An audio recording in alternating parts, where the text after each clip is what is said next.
ciel et sur la terre. Il est trop grand pour nous. Aucun que mon cœur me fait. Pendant des coups pour dans les cieux. Dans les ciels et sur la terre. Il est trop grand pour nous.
Amen, amen, amen. Merci Seigneur pour ce rendez-vous que tu as encore permis, que nous puissions nous retrouver devant toi en ces lieux et devant ton peuple à travers notre chaîne de télévision. Aujourd'hui, nous commençons avec notre série de chaque jour les Écritures. Chaque jour les Écritures, et ça nous prendra toujours quelques 15 minutes de lecture de la Bible. Et aujourd'hui, comme nous sommes dans la période du carême, nous avons choisi des textes. On nous propose des textes que nous avons tirés, que nous allons lire tout au long de ce carême. Ces textes avec nos frères catholiques, nos frères de l'Église réformée de France, l'Église réformée de Genève, l'Église réformée partout, que nous partageons ensemble. Ce sont des lectures que nous allons faire et tout simplement demander au Saint-Esprit, méditer pour que les Écritures que nous lisons puissent vraiment transformer notre vie. Donc, nous allons lire, soyez prêts, je me mets déjà debout, je vais lire, je crois que je ne ferai pas des commentaires, nous voulons que le Saint-Esprit puisse nous aider à comprendre les Écritures. Amen. Nous allons lire dans le livre qui nous sont proposés dans les lectionnaires catholiques, un lectionnaire qui est, disons, en quelque sorte écuménique, que nous avons choisi dans toutes les églises réformées. Et nous partageons cela, et comme nous l'avons reçu aussi de nos frères de France. Et c'est une édition spéciale. Donc aujourd'hui, le lundi 15 mars, on nous propose la lecture première lecture dans Ésaïe 65, versets 17 à 21. Nous lisons au nom du Seigneur Jésus-Christ. On n'y entendra plus de pleurs ni de cris. On n'y entendra plus de pleurs ni de cris. Ça, c'est le verset clé qui est comme notre thème. On n'y entendra plus ni de cris, ni de pleurs. Ainsi parle le Seigneur. Lecture du livre du prophète Ésaïe. Ainsi parle le Seigneur. Oui, voici, je vais créer un ciel nouveau et une terre nouvelle. On ne se souviendra plus du passé, il ne reviendra plus à l'esprit. Soyez plutôt dans la joie, exultez sans fin pour ce que je crée, car je vais recréer Jérusalem pour qu'elle soit exultation et que son peuple devienne joie. J'exulterai en Jérusalem, je trouverai ma joie dans mon peuple. On n'y entendra plus de pleurs ni de cris. Là, plus de nourrissons emportés en quelques jours, ni d'hommes qui ne parviennent au bout de sa vieillesse. Le plus jeune mourra centenaire. Ne pas atteindre 100 ans sera malédiction. On bâtira des maisons, on y habitera, on plantera des vignes, on mangera leurs fruits. Parole du Seigneur.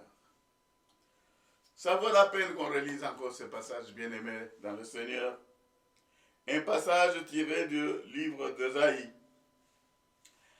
Un passage que nous tirons du lexique, du lectionnaire catholique, nouvelle édition. Ainsi parle le Seigneur. Oui, voici, je vais créer un ciel nouveau et une terre nouvelle. On ne se souviendra plus du passé. Il ne reviendra plus à l'esprit. Soyez plutôt dans la joie, exultez sans fin pour ce que j'ai créé. Car je vais recréer Jérusalem pour qu'elle soit exultation et que son peuple devienne joie. J'exulterai en Jérusalem, je trouverai ma joie dans mon peuple. On n'y entendra plus de pleurs ni de cris. Là, plus de nourrissons emportés en quelques jours, ni d'hommes qui ne parviennent au bout de sa vieillesse. Le plus jeune mourra centenaire. Ne pas atteindre 100 ans sera malédiction. On bâtira des maisons, on y habitera, on plantera des vignes, on mangera leurs fruits. Parole du Seigneur. Ça, c'était la première lecture biblique. Nous allons lire le deuxième texte que le lectionnaire nous propose. C'est le psaume 29 ou 30. Donc, dans certaines versions, c'est le psaume 30. Donc, nous allons lire à partir du verset 2 à 4, 5 à 6, 9 à 12. Je t'exalte, Seigneur, tu m'as relevé. Ça, c'est le verset 29. Je t'exalte, Seigneur, tu m'as relevé. Quand je criais vers toi, Seigneur, Seigneur, tu m'as fait remonter de l'abîme et je revivre quand je descendais à la fosse. Fêtez le Seigneur, vous, ses fidèles. Rendez grâce en rappelant son nom très saint. Sa colère ne dure qu'un instant, sa bonté toute la vie. Avec le soir viennent les larmes, mais au matin, les cris de joie. Et j'ai crié vers toi, Seigneur. J'ai supplié, mon Dieu. Tu as changé mon deuil en une danse. Que sans fin, Seigneur, mon Dieu, je te rende grâce. Je t'exalte, Seigneur. Tu m'as relevé. Quand j'ai crié vers toi, Seigneur, Seigneur, tu m'as fait remonter de l'abîme et revivre quand je descendais à la fosse. Fêtez le Seigneur, vous, ses fidèles. Rendez grâce en rappelant son nom très saint. Sa colère ne dure qu'un instant, sa bonté toute la vie. Avec le soir viennent les larmes, mais au matin, les cris de joie. J'ai crié vers toi, Seigneur. J'ai supplié, mon Dieu. Tu as changé mon deuil en une danse. Que sans fin, Seigneur, mon Dieu, je te rende grâce. Nous allons lire le troisième texte qu'on nous a proposé. Dans l'évangile de Jean chapitre 4, versets 43 à 54. Va, ton fils est vivant. Ta parole, Seigneur, est vérité. Et ta loi délivrance. Cherche le bien, non le mal, afin de vivre. Ainsi le Seigneur sera avec vous. Ta parole, Seigneur, est vérité. Et ta loi, délivrance. Amos, chapitre 5, verset 14. L'évangile de Jésus-Christ selon Saint Jean. En ce temps-là, après avoir passé 2 jours chez les Samaritains, Jésus partit de là pour la Galilée. Lui-même avait témoigné qu'un prophète n'est pas considéré dans son propre pays. Il arriva donc en Galilée. Les Galiléens lui firent bon accueil, car ils avaient vu tout ce qu'il avait fait à Jérusalem pendant la fête de la Pâque. Puisqu'ils étaient allés eux aussi à cette fête. Ainsi donc Jésus revint à Cana de Galilée, où il avait changé l'eau en vin. Or, il y avait un fonctionnaire royal, dont le fils était malade à Capharnaüm. Ayant appris que Jésus arrivait de Judée en Galilée, il alla le trouver. Il lui demandait de descendre à Capharnaüm pour guérir son fils qui était mourant. Jésus lui dit, si vous ne voyez pas des signes et des prodiges, vous ne croirez donc pas. Le fonctionnaire royal lui dit, Seigneur, descends avant que mon enfant ne meure. Jésus lui répond, va, ton fils est vivant. L'homme crut à la parole que Jésus lui avait dite et il partit. Pendant qu'il descendait, ses serviteurs arrivèrent à sa rencontre et lui dirent que son enfant était vivant.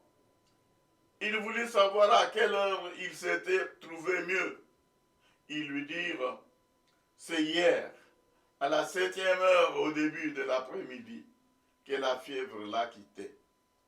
Le père s'est rendu compte que c'était justement l'heure où Jésus lui avait dit, ton fils est vivant.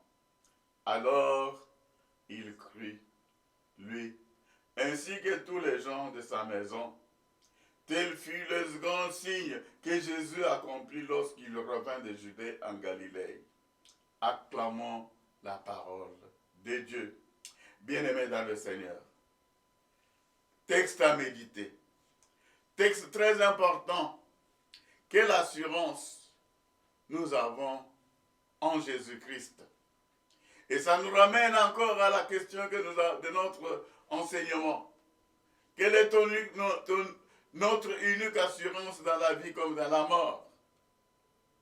Lorsque nous sommes en Jésus-Christ, lorsque nous croyons en Jésus-Christ, lorsque nous avons la foi, tout ce que nous demandons, nous sommes sûrs et certains que cela va s'accomplir.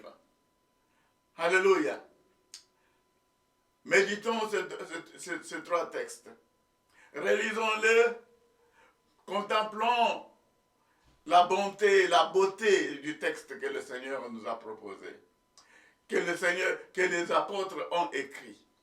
Contemplons ces textes, relisons-les, relisons l'assurance que nous avons. Si nous reprenons notre question, la toute première, qui est même la synthèse de notre foi, de ce que nous croyons en tant que chrétiens. Nous croyons, bien-aimés dans le Seigneur. Nous l'avons expliqué l'autre fois. Dans la question, quelle est ton unique assurance dans la vie comme dans la mort? Dans la vie comme dans la mort, quelle est ton unique assurance? Quand nous avons Jésus-Christ, quand nous sommes en lui, quand nous sommes unis à lui, nous sommes en paix. Relisons quelques versets bibliques rapidement qui confirment, qui nous donnent le courage d'être chrétien. Parce que lorsqu'on vous demande pourquoi vous êtes chrétien, pourquoi vous avez choisi de servir Jésus-Christ, pourquoi vous avez la foi en Jésus-Christ qui est en train de revenir, bien-aimés, nous avons beaucoup de choses que nous connaissons à travers la parole de Dieu. Chaque jour, les Écritures, nous allons alors lire des passages bibliques et les méditer. Je vais vous faire lire la réponse que nous avons, qui est en rapport avec la question que nous sommes posée et que nous croyons. Donc, quelle est ton unique assurance dans la vie comme dans la mort? C'est que dans la vie comme dans la mort, j'appartiens corps et âme, non pas à moi-même, mais à Jésus-Christ, mon fidèle Sauveur. Par son sang précieux, il a totalement payé pour tous mes péchés et m'a délivré de toute puissance du diable. Il me garde si bien qu'il ne peut tomber un seul cheveu de ma tête sans la volonté de mon Père qui est dans les cieux, et que toutes choses doivent concourir à mon salut. C'est pourquoi, par son Saint-Esprit, il m'assure la vie éternelle et me rend prêt et disposé à vivre désormais pour lui de tout mon cœur. Alléluia. Car nous lisons quelques passages bibliques. Romains 14, 8 nous dit, car si nous vivons pour le Seigneur. Si nous mourrons pour le Seigneur. Soit que nous vivions, soit que nous mourions, nous sommes au Seigneur. Ça c'est Romains 14, 8. Parole du Seigneur, parole d'assurance. Car si nous vivons pour le Seigneur. Et si nous mourons pour le Seigneur. Soit que nous vivions, soit que nous mourions, nous sommes au Seigneur.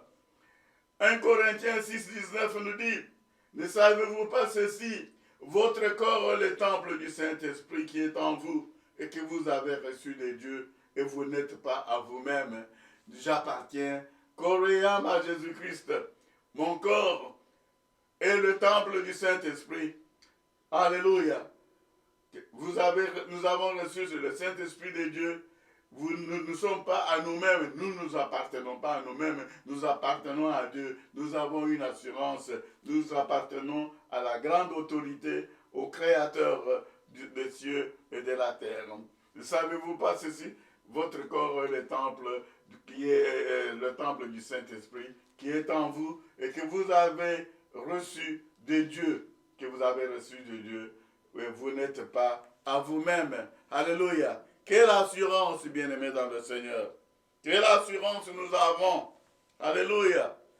Oh, lisons, nous croyons que cette période de carême, pourquoi? Pour nous préparer encore à la résurrection, nous rappeler que nous avons été ressuscités avec Jésus-Christ et que nous sommes assis avec lui, là où il est. Alléluia. Oh, alléluia. Voici la raison pour laquelle nous considérons ce carême, cette période de jeûne.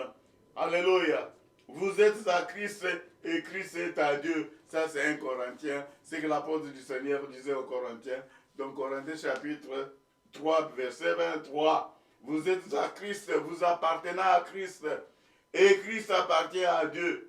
Vous savez en effet que ce n'est point par des choses périssables, argent ou or, que vous avez été rachetés de la vaine manière de vivre, hérité de vos pères. Ça, c'est 1 Pierre, donc, chapitre 1er, verset 18. Mais si nous marchons dans la lumière, comme il est lui-même dans la lumière, nous sommes en communion les uns avec les autres. Et le sang de Jésus, son Fils, nous purifie de tout péché. Ça, c'est 1 Jean, chapitre 1, verset 7. Celui qui commet le péché du diable, car le diable pêche dès le commencement. Le Fils de Dieu est apparu afin de détruire les œuvres du diable. Il a détruit les œuvres du diable, bien-aimés dans le Seigneur. C'est pourquoi nous continuons à prier, nous continuons à croire en lui. Il a déjà détruit les œuvres du diable. Nous ne pouvons plus être des captifs du mal, parce que le mal a été détruit par Jésus-Christ sur la croix. Voilà la raison pour laquelle nous nous préparons à célébrer encore cette année la Pâque du Seigneur. Alléluia. Mais celui qui commet le péché du diable, car le diable pêche dès le commencement, le Fils de Dieu est apparu afin de détruire les œuvres du diable. Oh, voici la volonté de celui qui m'a envoyé, que je ne perde rien de tout ce qu'il m'a donné, mais que je le ressuscite, alléluia, au dernier jour, comme lui-même est ressuscité. Nous sommes ressuscités avec lui. Nous avons cette foi, oh, cette période où nous prions, nous confessons nos péchés pour être en harmonie avec c'est notre Dieu qui a promis qu'il va nous ressusciter au dernier jour. Ne vantons pas 2 moineaux pour un sou. Cependant, il n'en tombe pas un seul à terre sans la volonté de votre Père. Et même les cheveux de votre tête sont tous comptés. Soyez donc sans crainte. Vous valez plus que beaucoup de moineaux. Matthieu 10, verset 29 à 31. Alléluia. Et rien ne peut nous arriver sans la volonté de notre Père. Nous appartenons au Père. Nous qui avons la foi en Jésus-Christ, nous devons garder la foi. Nous devons toujours louer Dieu et pratiquer ce que la parole de Dieu nous enseigne. Oh, voici la volonté de celui qui m'a envoyé, que je ne perde rien de tout ce qu'il m'a donné. Ça, c'est Jean chapitre 6, verset 39. Alléluia. Nous savons du reste que toutes choses coopèrent au bien de ceux qui aiment Dieu, de ceux qui sont appelés selon son dessein. Toutes choses, si vous êtes appelés, les élus de Dieu, tout concourt à notre bien. Car tous ceux qui sont conduits par l'Esprit de Dieu sont fils de Dieu. Tous ceux qui sont conduits par l'Esprit de Dieu sont fils de Dieu. Car tous ceux qui sont conduits par l'Esprit de Dieu sont fils de Dieu. Et vous n'avez pas reçu un esprit de servitude pour être encore dans la crainte, mais vous avez reçu un esprit d'adoption par lequel nous crions Abba, Père. L'Esprit lui-même rend témoignage à notre esprit que nous sommes enfants de Dieu. Alléluia, enfants de Dieu. Que cette parole, que cette courte exhortation nous conduise toute la semaine, cette semaine, et chaque jour les Écritures, nous reviendrons sur un texte que nous allons lire. Au nom du Seigneur Jésus-Christ, acclamons la parole de Dieu. Alléluia, que le Seigneur vous bénisse.